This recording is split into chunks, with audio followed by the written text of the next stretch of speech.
마태복음 15장 32절부터 39절에 있는 말씀입니다. 교독하겠습니다. 예수께서 제자들을 불러 이르시되 내가 무리를 불쌍히 여기노라. 그들이 나와 함께 있은지 이미 사흘이니 먹을 것이 없도다. 길에서 기진할까 하여 굶겨 보내지 못하겠노라. 제자들이 이르되 가문에 있어 우리가 어디서 하나님 우리가 그를 만나고 여기서 드리고다. 예수께서 이르시되 너희에게 떡이 몇 개나 있느냐? 이르되 7개와 작은 생선 2마리가 있나이다 하거늘 예수께서 우리에게 명하사 많이 함께하시고 떡 7개와 그 생선을 가지사 축사하시고 떼어 제자들에게 주시니 제자들이 무리에게 주매 다 배불리 먹고 남은 조각을 7 강주리에 차게 거두었으며 먹은 자는 여자와 어린아이 외에 4,000명이 왔더라. 예수께서 우리를 끌어올리시고 배에 오르사 마가다나 지경으로 가시니라. 아멘. 아멘. 오늘 추수감사절로 지키고 있는데요. 오늘 4,000명을 먹이신 하나님의 기적을 보면서 하나님의 은혜를 좀 나누고자 합니다. 먼저 여러분들 한번 따라해 보시겠습니까? 내가 가지고 있는 것 점검하기. 내가 가지고 있는 것 점검하기. 아멘. 우리가 계속해서 주의 말씀들을 말씀 묵상하면서 점검해야 될 것들에 대해서 계속 말씀을 드리고 있는데 기억나십니까? 한번 기억해 보시기 바랍니다. 첫 번째는 믿음이 생기는지 안 생기는지를 우리가 점검해야 된다고 말씀드렸죠. 둘째는 하나님이 심지 않은 것이 있는데 그 심지 않은 것을 우리가 분별해야 된다고 말씀드렸습니다.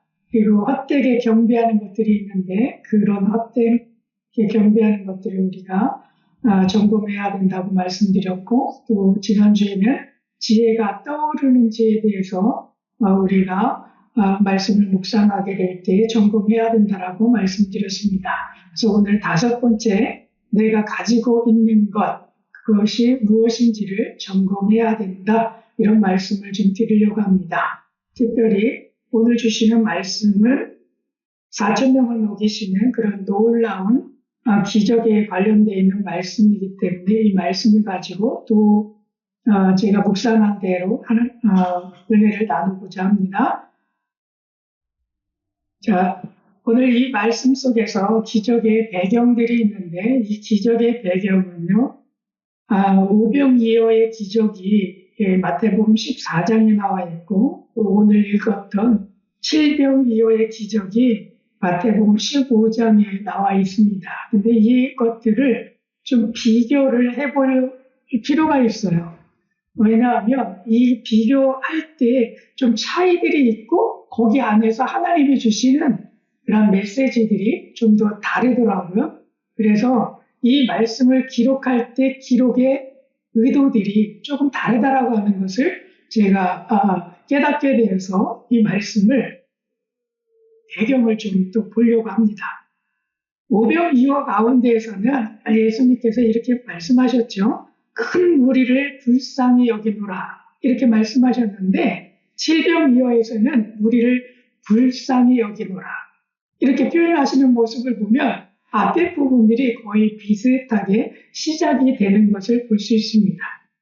근데 이 오병이어의 기적은 병든 자를 고치시면서 시간이 많이 지체가 된 거예요.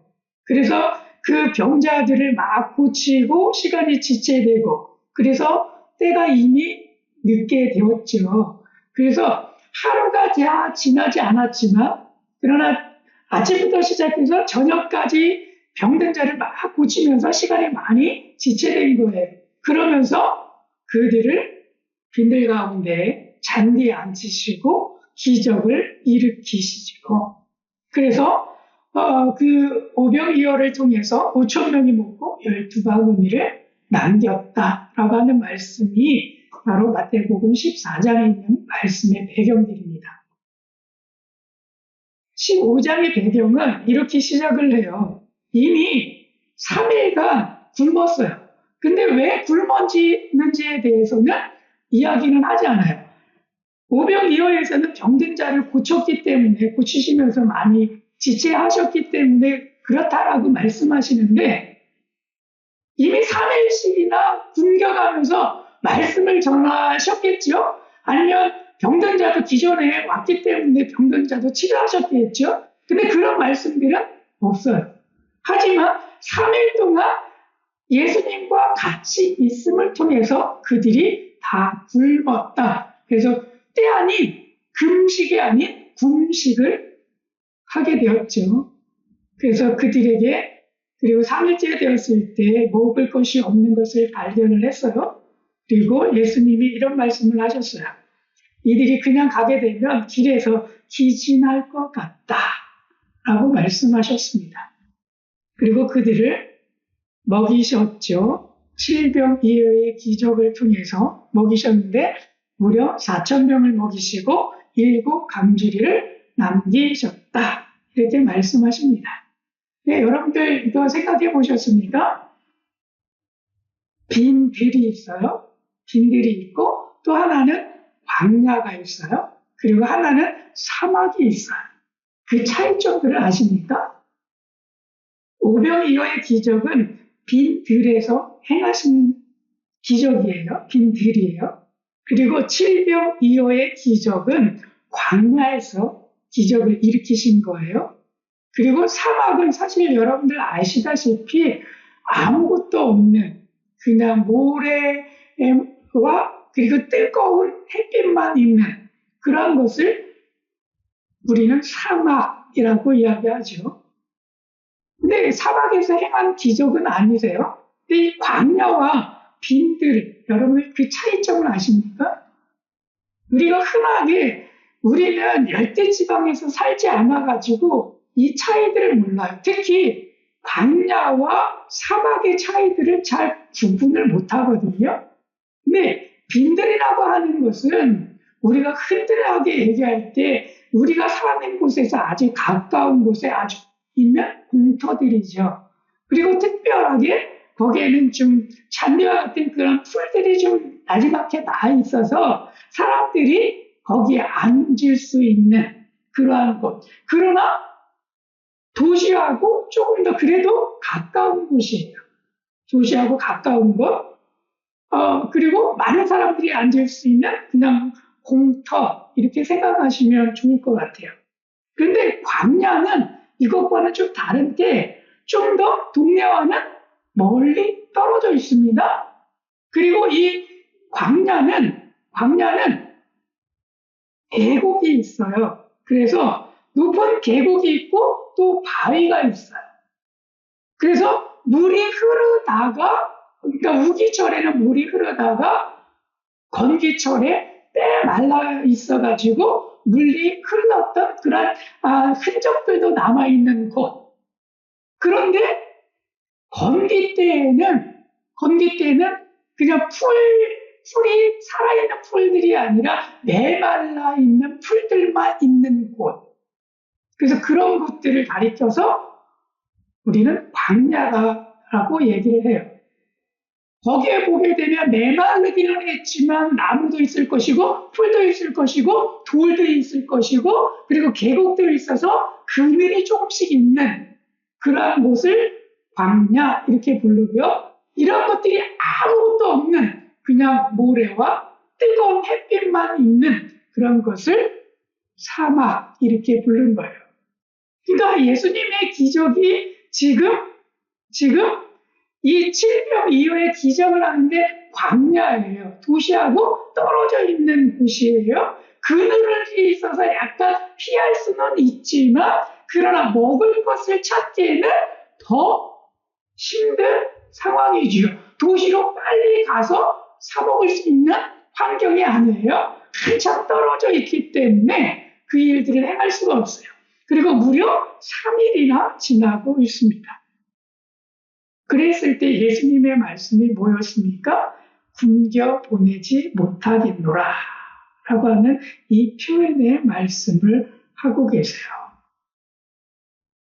굶겨 보내지 못하겠노라. 이것이 하나의 결론인데 이 말씀은 제가 묵상한 말씀이고요. 예수님께서 이렇게 말씀하시는 모습들 가운데 우리가 말씀을 묵상하면서 우리가 깨달아야 할 것들이 조금 있습니다. 그 깨달아야 할 것이 무엇이냐면요. 예수님이 질병 이후에 기적을 일으키실 때 뭐라고 말씀하셨냐면 너희에게 곧 제자들에게 떡이 몇 개나 있느냐 이렇게 말씀을 하셨어요. 떡이 몇 개나 있느냐라고 말씀하셨어요.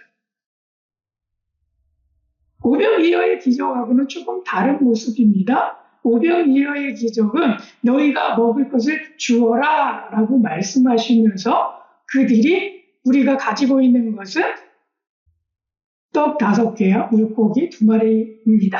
이렇게 고백으로 나아가요. 그런데 칠병이어의 기적은 그렇게 시작하지 않고요. 너희에게 떡이 몇 개나 있느냐 아예 너희가 가지고 있는 게 뭐가 있니? 이것부터 물어보시면서 시작을 하고 계세요. 그래서 우리가 말씀을 묵상하게 될 때에 우리에게 가지고 있는 것 물어보실 거예요. 왜냐하면 너희들이 적용하고 그것을 가지고 사회에 베풀고 그러면서 하나님의 말씀들을 이루어가면서 살아야 하기 때문에. 그래서 오늘 우리에게 들려주시는 질문이 이겁니다. 너희에게 떡 몇 개가 있느냐? 다른 말로 이야기하면 너희에게 어떤 재능이 있니? 너희가 할 수 있는 건 무엇이니? 너희가 가지고 있는 것은 무엇이니? 이런 말씀이에요. 왜? 하나님의 말씀에 묵상하고 그 말씀대로 살아나갈 때 내가 적용을 할 텐데 그 적용이 나의 이웃에게 무엇을 좀 주어야 되겠다. 어떤 말을 좀 전달해 줘야 되겠다. 이런 것들이 적용하는 것들이잖아요. 그렇게 했을 때 내가 가지고 있는 것을 먼저 점검을 해야 한다라고 하는 거예요. 그러니까 여러분들 가지고 있는 게 무엇입니까? 내가 가지고 있는 재능이 무엇입니까? 무엇을 할 줄 알고 계십니까? 우리 전도사님 보니까 어제 보니까 여기 와가지고 다 지나가는데 눈썰미가 있으세요. 그리고 이거 붙이실 때도 센터를 잘 맞추시는 눈썰미들이 있으시고 어떤 분들은 음식을 하실 때 음식에 그런 거 잘 요리하시면서 베푸시는 거 그게 하나의 재능들이잖아요. 그러니까 그런 재능들을 내가 말씀을 묵상하면서 나 요리할 줄 아니까 이웃 초대해가지고 내가 그 요리를 대접하면서 내가 주의 말씀도 한번 들려줘야 되겠다. 이런 마음이 말씀 묵상하는 것 가운데 생기게 될 때 그렇게 하려면 요리를 할 줄 알아야죠. 그렇지 않습니까? 재능이 좀 있어야죠. 맛있게 요리해야 맛있어요. 정말 맛있어요. 이러면서 또 친근감이 있는 거 아니겠습니까? 그러니까 그러한 재능들을 우리로 하여금 발견해라 라고 하는 말씀입니다. 근데 이 말씀을 제가 묵상하면서 깨달은 게 있어요. 특히 오늘 추수감사주일로 지키고 있는데 이 말씀 하나님 우리에게 주신다면 아니 나에게 주셨다면 이 말씀이 내게 어떤 의미이지요? 이 마음을 제가 고백했어요. 하나님 이 말씀 좀 깨닫게 해주세요. 추수감사절이에요. 근데 이 말씀을 읽으면서 제가 어떻게 우리 성도님들과 함께 말씀을 나눠야 할까요? 라고 했을 때 하나 깨달은 게 있어요. 그 깨달은 게 무엇이냐 하면 예수님의 말씀 가운데 32절 마지막 부분에서 말씀하시는 이 말씀이에요. 굶겨 보내지 못하겠노라. 그래서 이 말씀이 제 마음에 확 다가와가지고 이 말씀을 계속 묵상했습니다. 그러면서 하나님 이 말씀이 어떤 말씀이죠?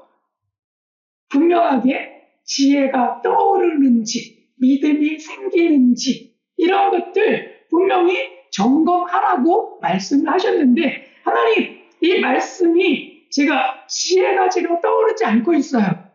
그래서 이 말씀 어떻게 나눠야 될지 모르겠어요. 그러나 굶겨 보내지 못하겠노라. 이 말씀은 저에게 생각을 주셔서 이 말씀을 묵상하는데 하나님 지혜가 떠오르도록 가르쳐 주세요. 그러면서 계속 해가지고 묵상을 했습니다. 이 말씀 가운데 묵상하면서 한 가지 깨닫게 되었습니다. 이 말씀은 하나님께서 책임을 지신다라고 하는 말씀이구나. 그것을 깨닫게 되었습니다. 책임을 지신다라고 하는 말씀이구나. 여러분들 생각해 보시길 바랍니다. 예전에도 많은 사람들이 결혼하게 될 때에 청혼하는 청혼 멘트가 있죠. 청혼 멘트가 있어요. 근데 그럴 때 여러분들은 어떤 멘트를 들으셨습니까? 아니면 여러분들이 하셨습니까?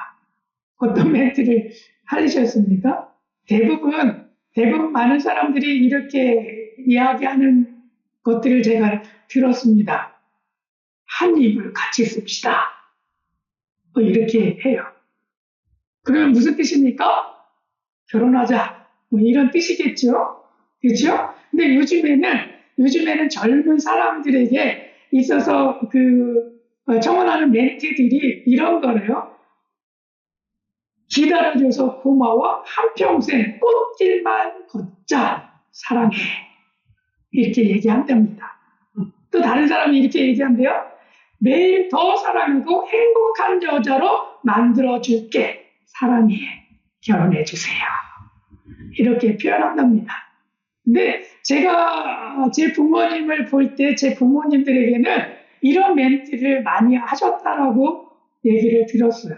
그 멘트가 뭐냐면 결혼해주세요. 굶기지 않겠습니다. 이 이야기는요.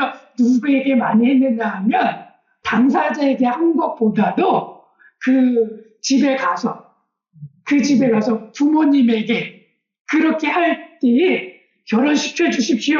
굶기지 않겠습니다. 이러면서 딸을 저에게 주십시오. 이렇게 하는 모습들을 많이 보였습니다. 당시에.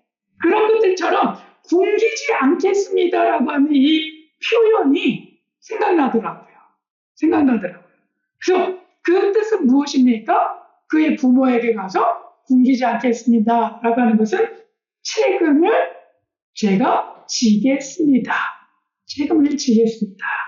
이런 이야기입니다. 여러분들이 궁금하시지 않나요? 그러면 목사님은 사모님한테 어떻게 청혼하셨습니까? 어떤 멘트를 날리셨습니까? 이런 질문 안 하십니까? 그래서 제가 어젯밤에 이 말씀 준비하면서 제 아내에게 물어봤어요. 내가 청혼할 때 무슨 말 했는지 기억나? 그랬더니 제 아내가 뭐라고 했습니까? 너무 오래돼가지고 기억 안 나. 그렇게 얘기했어요. 근데 제가 청혼할 때 결혼해 주세요. 그것도 다 했긴 했는데 이런 멘트를 많이 날렸던 것 같아요. 어떤 멘트였느냐면 제 아내가 원래는 청년 시절부터 결혼하면 바로 결혼식 마치고 나서 설교지 가겠다. 그래서 그런 사람을 만나서 그런 사람과 내가 설교지 갈 거야. 이런 기도를 굉장히 많이 해왔대요. 그래서 제가 만나고 몇 번 만났을 때에도 자기는 그런 사람 만나려고 준비하고 있었습니다. 이렇게 많은 이야기들을 저한테 나눠줬어요. 그 이야기를 하니까 그래서 나는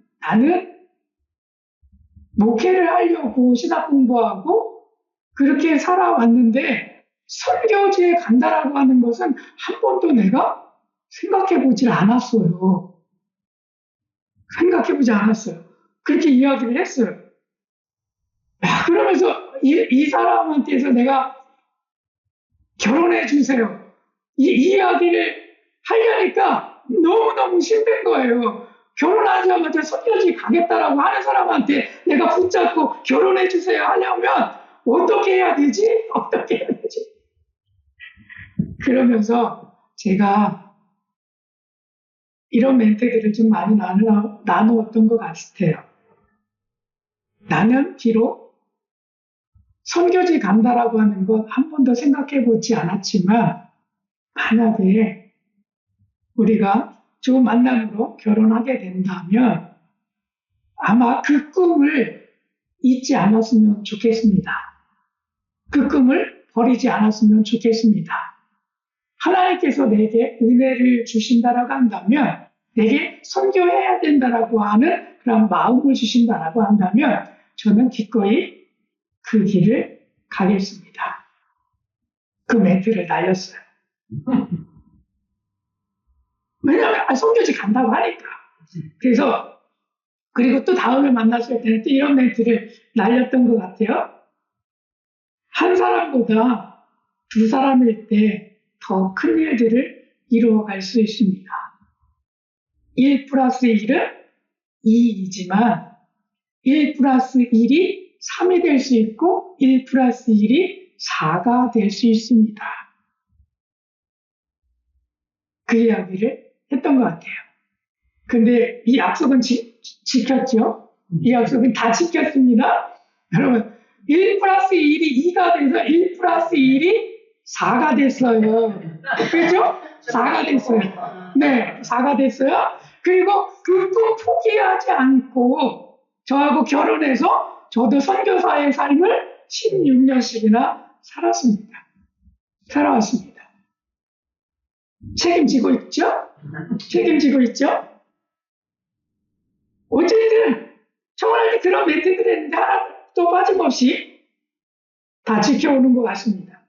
근데 이 말씀을 준비하면서 깨달은 게, 하나님께서 깨닫게 하신 것이 책임을 지신다라고 하는 건데, 저희가 선교지 갔을 때에도요, 많은 어려움들이 있었지만, 그러나 그것 가운데서도 하나님은 우리를 굶기시지는 않았던 것 같아요. 우리를 책임지신 것 같아요. 돈이 없기는 없었지만 저희 아이들 학비를 다 내면서 지금까지 그들을 다 키우면서 지금 대학교까지 보내고 있습니다. 그런 거 보면 물질도 하나님께서 채워주셔서 그 순간순간들을 다 넘어가고 했던 것 같습니다. 사역도 마찬가지였던 것 같아요. 아니, 그 땅에서 무슬림이 사는 사람들이 하는 곳에서 어떻게 주의 복음을 전하며 어떻게 살아갈 것인가, 이런 고민들을 많이 하게 했는데, 하나님은 순간순간 사람들을 만나게 하시고, 그리고 준비하게 하여 주시고, 그곳에 가서 사람들을 전도하게 하셔서, 아니, 10개의 마을에 복음의 말씀들이 전가되고 하셨고, 또한 4개의 교회들을 또 짓게 하여 주셨습니다. 그리고 신학교회 가운데에서도 사역을 또 하게 하셔 주셨어요. 그러고 보게 되면 하나하나를 다 이루어 가셨던 것을 보면, 하나님이 책임을 지셨구나. 먹는 거 책임져 주셨죠? 물질 책임져 주셨죠? 자녀 공부시키는 거 해결해 주셨죠? 사역도 해결해 주셨죠? 훌륭하시죠? 우리 하나님 훌륭하시죠? 또 하나님 생각해 보니까 너무나 은혜이신데, 하나님은 한순간도 하나님의 뜻대로 살아가게 될 때에 굶기지 아니하시고 그 길을 열어주시면서 하나님께서 날마다 채워주셨다라고 하는 겁니다. 너무나 은혜였습니다. 여러분들 그렇게 사시고 계시죠? 아멘. 감사합니다. 여러분들 항상 하나님 안에 있기 때문에 그런 은혜가 충만하시기를 축복합니다. 성경 말씀에 좀 더 보게 되니까 이런 말씀들이 있어요. 에덴 동산에서 창세기 1장 29절에서 하나님께서 아담과 하와에게 주셨던 말씀들이 있는데, 그것 가운데 이렇게 말씀하셨어요. 그들에게 먹을 것에 대해서 말씀하실 때에 씨 맺는 모든 채소와 씨 가진 열매 맺는 모든 나무를 너희에게 주노니 너희의 먹을 거리가 되리라, 이렇게 말씀을 하셨습니다. 그러니까 우리에게 태초에 사람을 창조하시고 처음부터 우리에게 먹을 것을 주셨다는 거예요. 그들에게 먹어야 살기 때문에, 그렇게 창조하셨기 때문에 하나님은 그것을 어떻게 하신다? 공급하신다. 그것을 끊임없이 공급하신다는 거예요. 믿어지십니까? 온 인류가요, 이 말씀에 의해서 지금도 온 인류가 먹고 살고 있습니다. 떨어지지 않고 있습니다. 그것이 하나님이 우리를 이 땅 가운데에 창조하시고 태어나게 하셨을 때 내가 너희를 책임진다 라고 하는 말씀하고 동일하다고 저는 믿어지더라. 그래서 그것이 은혜가 되었습니다. 동물하고 새와 벌레에게도 말씀을 하셨어요. 땅의 모든 짐승과 하늘의 모든 새와 생명이 있어 땅에 기는 모든 것에게는 내가 모든 풀을 먹을 거리로 주노라. 먹을 거리로 주노라. 아니 그때 당시에는요 동물들도 풀만 먹었나 봐요. 새들도 풀만 먹었나 봐요. 벌레 안 잡아먹고 다 그랬나 봐요. 어쨌든 하나님께서 풀을 주었다라고 말씀하고 계십니다. 그들도 그러니까 하나님이 창조하셨던 동물, 새, 벌레 이것들도 살아갈 수 있도록 늘 공급해 주셨다는 거예요. 사람뿐만 아니라 식물들도 지금 양분을 다 빨아들이면서 살아가고 있기 때문에 아마도 그 식물들도 하나님께서 날마다 공급하시는 줄로 믿습니다. 근데 선악과를 따먹고 난 이후에 범죄를 하게 되잖아요. 그러면서 에덴 동산에서 쫓겨나가요. 그러면서 조금 바뀌었어요. 그러면서 어떻게 바뀌었느냐 하면 우리에게 먹을 거리를 주신 것은 밭의 채소예요. 그렇게 말씀을 하셨어요. 바깥에 있는 하나님이 널려있는 그런 것을 먹는 것이 아니라 너희가 수고해서 먹어야 하기 때문에 너희들이 먹을 것은 이제는 밭의 채소야. 이렇게 말씀을 하시고 계시는 거예요. 그러니까 밭의 채소도 우리가 농사를 짓기는 하지만 그것에 하나님께서 이른 비와 늦은 비를 내려주시고 햇볕을 쬐게 하여 주시고 양분들을 주셔서 그 채소를 길러 나가시죠. 그리고 그것들을 우리로 하여금 먹을 거리로 주신다는 거예요. 야, 그러면 여러분 우리 서운하죠. 맨날 채소만 먹고 살아야 되네. 풀만 먹고 살아야 되네. 막 이러실 텐데 그렇지는 않죠. 범죄하고 난 다음에 달라진 게 또 하나가 있어요.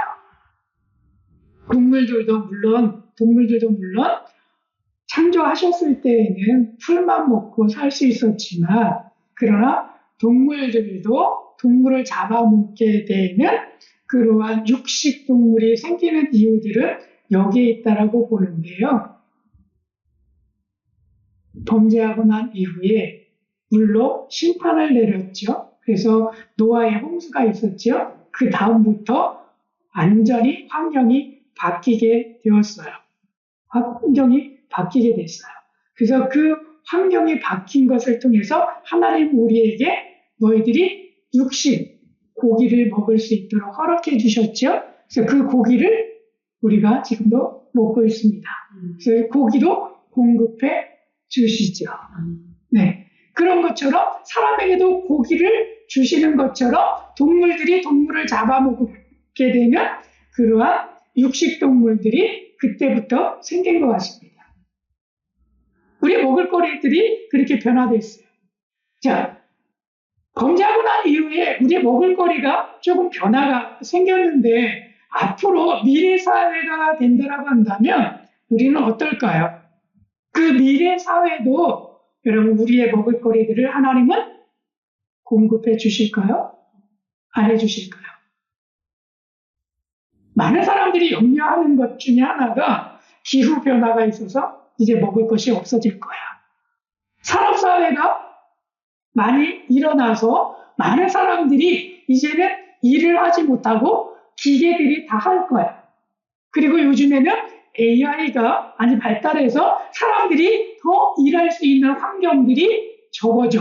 그렇기 때문에 사람들이 이제 돈을 벌어야 살 수 있는데 그런데 많은 것들이 기계가 하고 AI가 처리하고 그래서 많은 사람들이 직장을 잃고 그래서 먹을 것이 없을 거야. 삶을 살기에 너무 힘들 거야. 이렇게 이야기한답니다. 그랬을 때에도 하나님은 미래 사회 속에서도 우리를 굶기지 아니하시고 책임지시면서 우리에게 먹을 거리를 주실 줄로 믿습니다. 아멘. 그것이 하나님께서 우리를 책임지신다. 세상이 끝나는 그때까지 어떤 모습이든지 간에 사람을 창조하셨을 때처럼 끝까지 하나님은 책임지시겠다라고 하는 말씀이 확 와닿더라고요.